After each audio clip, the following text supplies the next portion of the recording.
What up guys, this is Miasin and today I'll be showcasing you the weird Needlefiber deck, which I like to call Yasin Turbo, which kind of doesn't make sense because people who know me know that Yasin Turbo was a Draco Metalfoes deck. But anyways, pretty much this is a deck that makes 5 Negates plus Handloop 3 with a single card, and that card is basically just any access to Needlefiber, that's it.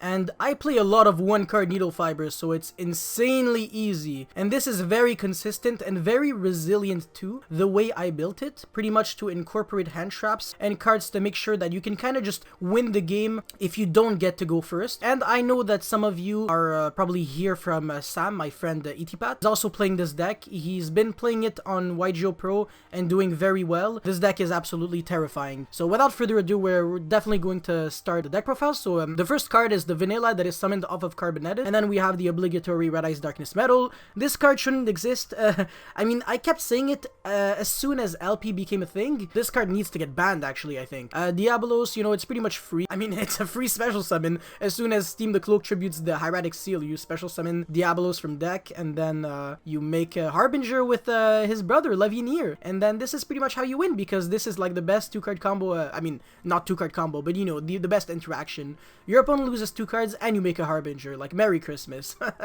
And then we have a couple of level, well, I mean, not necessarily level 3, because Destrudo can be anything, and Cock-a-Doodle-Doo can become level 4, but we have a couple of tuner extenders. This is pretty much to ensure that Needlefiber is very easy to summon, and you can play through hand traps, because if you get Veilered on Needlefiber, and you have another level 3, it's who cares? Because now you just transform Needlefiber into Linkross, and you have 2 tokens, and then with the level 3 extender you make Ib, and you still have full combo. And we play 3 Steam the Cloak. This is very interesting. The reason why we play 3 is because you always want to be special summoning it from the deck with Needlefiber, and also the card is just genuinely really good. It's also a 1-card Needlefiber itself. Only thing that makes Needlefiber like completely broken, it's the fact that it gets Steam the Cloak out there, and then once it's in your grave, it does too much. This is by far the best 1-card starter in the whole deck, Carbonatum, because not only is it a 1-card Needlefiber, since you make El Mirage and then special summon Galaxy Serpent, Needlefiber, blah blah blah, but it also gets you that level 2 vanilla in the grave already. So the World Chalice Guard Dragon isn't just, you know, doing nothing in the grave.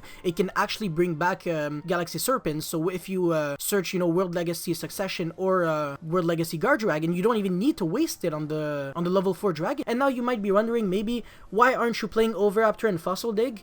That's a really good question. The reason why I don't play Fossil Dig is because I expect a deck like Thunder Dragon to still be a thing, and this deck is very good through you know, Super Bold going second, because what are you really searching in this deck? You're searching 3 times or 4 times max. You're searching Ravine off of Romulus, which is like, you know, it's already too late. You don't even need to go Lee search World Chalice Guard Dragon, because you can just instantly special summon World, you know, the Guard Dragon. And then if you have another extender, you just keep it in the field, and then you use the extender to make like Appaloosa, or you just make Masters of the Tenny, and then you do the Guard Dragon combo and you kill. So it literally doesn't matter. And you can also play cards like Borreload and stuff like that, so your deck has like more utility. So the reason why you play Lee is just because it's a free body. It's just a free card that you can discard. I mean, if you draw one, like either one of the World Chalice, like Ib, you know, it can still special summon the other, and then this makes sure that the World Chalice Guard Dragon is always in the grave, and you always have a discard. So yeah, there's like they aren't bricks, honestly. A lot of people think, oh yeah, your deck seems like it plays a lot of bricks. No, absolutely not, and I can like prove this. Jet Synchron, this card's fantastic. So if you realize, the other 1-card combos that I'm playing are cards that have a lot of utility in the grave.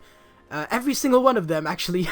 So Steam, Carbonated, and Glow Bulb. So Jet Synchron being able to discard a card is ironically very good sometimes. And then we play the Brotor. Fun fact, Brotor is actually a 1-card combo going second if you can crash, because you destroy Brotor, well, I mean, you go Brotor into El Mirage and then crash, and then bring back the Brotor, discard a card, then search Destrudo, and then Destrudo from hand make Needlefiber, and that's like most of the combo. The only thing that you're missing is Levineer, but that's it. And that's going second with just a Brotor and like a discard. That's it. So it's really cool. I really like, well, I mean 2 discards, but still. Yeah, Brotor is actually broken. And then you know, more hand traps 1 for 1. I mean, this is super self-explanatory. Literally everything's level 1. Yeah, you can also summon Brotor, fun fact. Foolish Burial, obviously everything is good in the grave. Monster Reborn. If you draw Monster Reborn with a hand traps, it's combo. It's so stupid. Monster Reborn or World Legacy Succession with a hand trap is full combo. It makes no sense. It's the exact same thing as Mermaid, except way better. This deck is just crazy. It's nuts. This is another reason why I love this deck so much. I hope it doesn't get banned instantly, because I want to play it for one event, and then right after that event I want it to get banned, obviously, but that's like wishful thinking. Obviously Konami is just going to destroy this deck probably before it even gets a chance to like work, which is sad, obviously, and especially since Link Cross is an Eternity Code, and it's not an Ignition Assault, so we'll have to wait a little bit longer. It's probably going to be in April, so for sure there's going to be like a YCS with like all of those cards, but I don't know, it all depends on if Konami wants to ban like the main combo before, so yeah. And then we also have Emergency Teleport, which is probably my favorite extender in the whole deck, because it special summons the Ghost Ogre from your deck, which is very good because, once again, when Needlefiber gets Veilored or an Infinite, you just transform it into Link Cross and then use the Ghost Ogre with the 2 Link tokens, make Ib, and just continue as if, you know, you never even saw a hand trap, and then your opponent loses and even like another card from his hand, which is crazy. Like he interrupted you with a hand trap, so he's down to 4 cards, then you're making him lose 3 cards from his hand, so he's starting his turn with literally 2 cards against 5 negates. How is that fair? And if you have more more extenders, you make Appaloosa for 4, so that's like 6 negates. Like, what? It's nuts. But yeah, that's pretty much it for the whole deck. I feel like everything else is self-explanatory. The extra deck also, I don't have to cover all of these. Like, you should know, the second Needlefiber is here for not only safety measures in case the first one gets interrupted, but also, you know, because at the end of the combo you want to end with like a Needlefiber so you can quick sync into Desert Locust, and then use the Steam Cloak token to make FA down Dragster. So that's pretty much the main reasons, but also most of the time going second, Needlefiber, you know, you want to have 2 because, like I said, once again, when you get interrupted, you want to have a backup follow-up plan, so yeah.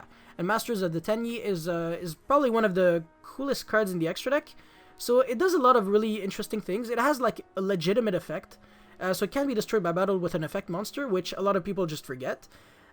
Just imagine like making like IP Masquerena, like making this with IP Masquerena. It's pretty hilarious because you have a monster that basically just can never be destroyed by anything, and also it also has another really funny effect where you can destroy monsters your opponent controls without targeting, like equal to the amount of like non-effect monsters on the field.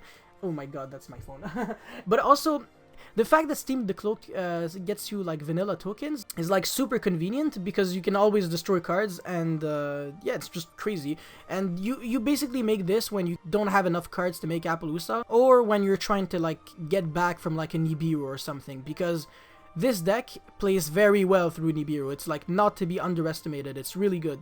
So yeah, and also you have to Nibiru very early because I'm just gonna make Appaloosa before I do anything like serious. And the rest of the extra deck is something that I already showed, so nothing serious here. Nibiru, I mean, you can main deck it if you want. I tried it out, but it wasn't too good, honestly. I'd rather play the Hand Traps and Red Reboot. I think it's better. The Galactic Spiral Dragon is really, really good. There's like another build where you can make like double rank 8 because it actually transforms everything into like level 8, and it's also a free extender from the grave, so you go like Ravine, pitch something, and then like send this to the grave and bring it back for free. But like, I don't know, it really depends on also if we get Simorg, the Link monster in Dual Overload, which is like the set where we get Needlefibers. So if we get Simorg, then I'll probably play the Simorg version. I think it's better. It's like it has like more utility in the extra deck. That's what I mean. But I mean, it's not confirmed, so I just want to show like this for the like at the moment. And yeah, this is why also like the wind barrier statue is the same, literally it's like with Simorg, so you know. They all like go like together, so yeah. Then a couple of hand traps. This is not really a side deck, it's just like a bunch of ideas. And now this is really this is where the spice comes up. So Artifact Dagda is a really unfair Link 2 that actually just, it's kind of a free plus. So basically if that card is confirmed as well, which I forgot, maybe it is, I don't know. But pretty much instead of playing IP Masquerena, we're actually gonna play Artifact Dagda. So once we summon the World Chalice Lee, it actually triggers to search World Chalice Guard Dragon, and to that trigger, Artifact Dagda will trigger to set Artifact Scythe from the deck to the field. So we have a Scythe while having the full combo, and during the opponent's turn with the Needlefiber that's already on the field, we go for TG Wonder Magician and pop our own Artifact Scythe. And then that's nuts because, you know, it's scything your opponent while doing some stuff, and it's not done yet because you also have the Steam token once you linked off the Steam the cloak with Brotor. So now you use the Steam the token with TG1 the Magician to make Vulcan the Divine, and when it's synchro summoned, you can target one face-up card you control and one face-up card your opponent control and return both to the hand, and you always have Dragon Ravine on the field, so you just bounce back your own Dragon Ravine and something else, and it's just like another interruption again, while your opponent is under Artifact Scythe, and you have 3 negates with Appaloosa, Harbinger, and the Handloop 2. So it's like, it's nuts, it's just too good. I love this deck so much, honestly. Like I said, if I could play it, I would play it. I just want it for one event and that's it. But that's pretty much all I have to say at the moment. If you have any questions, just make sure you let me know in the comment section, because I'm gonna try my best to answer most of your questions. And that's pretty much all I'm thinking. Honestly, I'm kind of brain dead right now and my head is going to explode. So yeah. Anyways, guys, it was Yasin signing out. Thank you very much for watching. Peace.